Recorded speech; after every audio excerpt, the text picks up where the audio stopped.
Hello again, everyone. Edwin Learnard back once again. In this YouTube astrological segment, I'm going to be dissertating and talking about astrology and dependability. Now, many of you may have remembered recently I put a video up about zodiac signs and reliability, but in this one I'm going to elaborate and expound a little bit on the chart in general and what kind of, what in the chart to look for in terms of being reliable and dependable.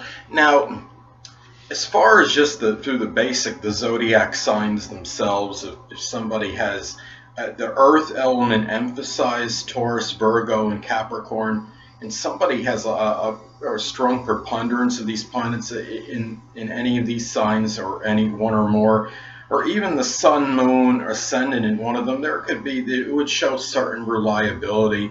And I think the more Earth signs, or more planets and Earth signs in a natal horoscope, will increase one's at least propensity toward reliability and dependability.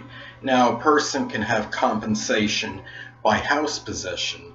I look at the Earth houses are the 2nd, 6th, and 10th. And let's say somebody has just either like 0 or 1 planet and Earth in their natal chart, but they have a number of planets that are in the 2nd, 6th, and 10th houses, or one or more of those houses, then it could indicate that this person may have certain reliability, in their nature.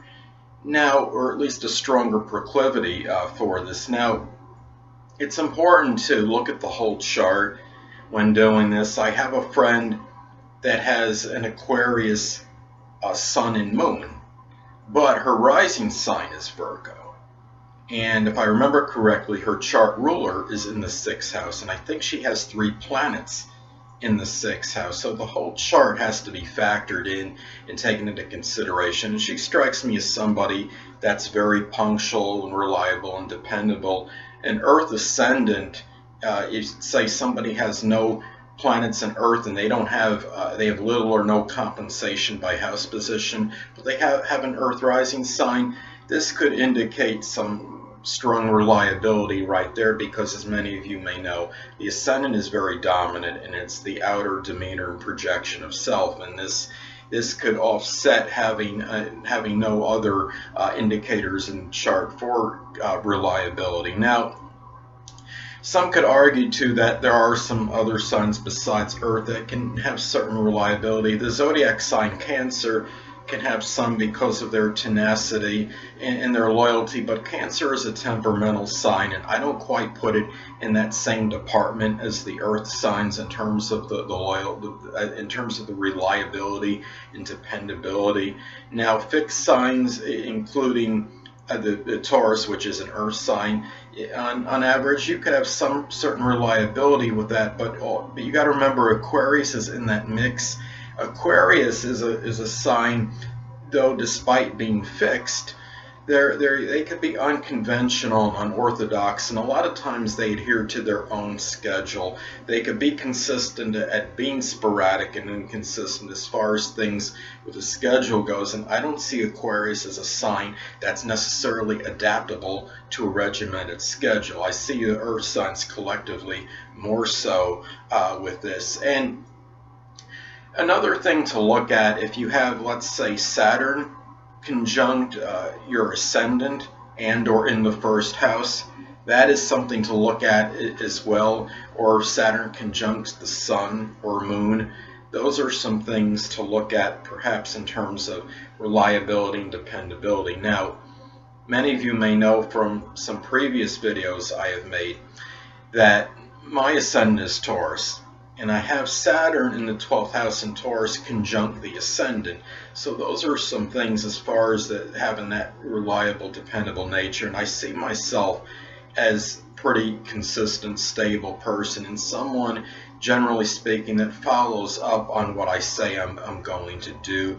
I don't believe in being contradictory or saying I'm going to do this and then not follow up on it. If it's something where I have to be somewhere at a certain time, I really strongly believe in punctuality.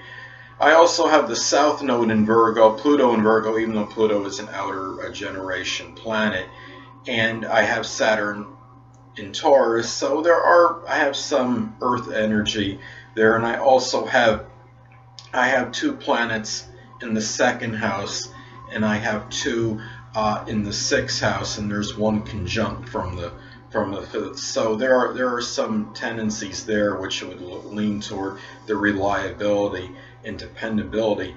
And now this is not saying that somebody that doesn't have any of these indicators can't be reliable or dependable, because you could have things are not always about astrology. It's about what's instilled in you perhaps when you're young, and certain characteristics and tendencies can be through genetics and what's hereditary. And if you're brought up in an environment and your family is really instilling strongly the values of dependability, consistency, reliability, being true to when you say you're going to be somewhere at a certain time, being punctual and being considerate, that way that will factor in as well, people. And it's not just your astrology chart. Now, some other things to look at though, natal chart. If you're, let's say, if you have the ruler of the 1st house in the 6th house, the 2nd or the 10th, that could be some indicator for that reliability, because that's where your energy, your rising sign energy is being injected into strongly.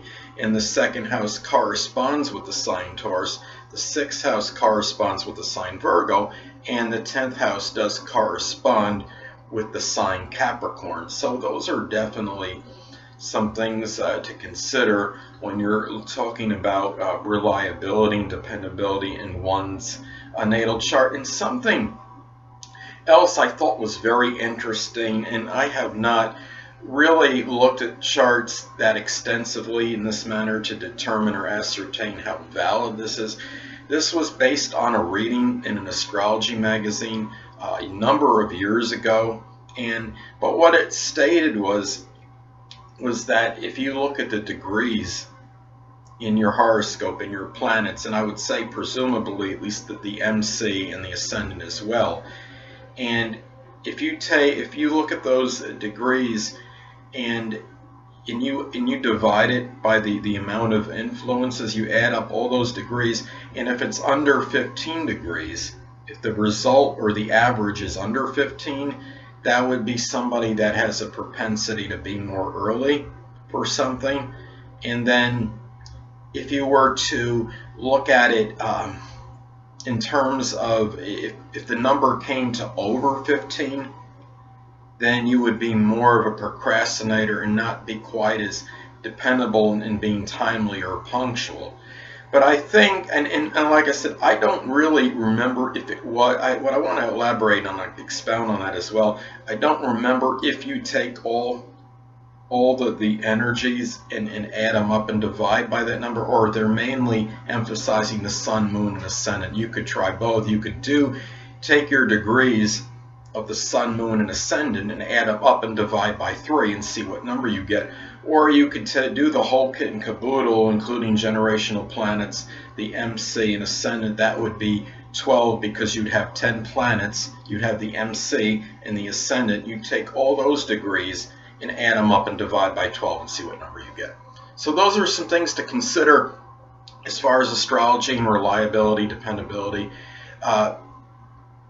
2 things I want to get with you on before I head out. Firstly, the stars may impel but do not compel. And secondly, never isolate any single astrological element, aspect, planetary placement, position, configuration, influence, or what have you, and make an analysis of a person, astrologically speaking, based on this alone. Because astrologically speaking, the person is the sum of all their components in their natal chart, and not just one. Until next time, people, stay well.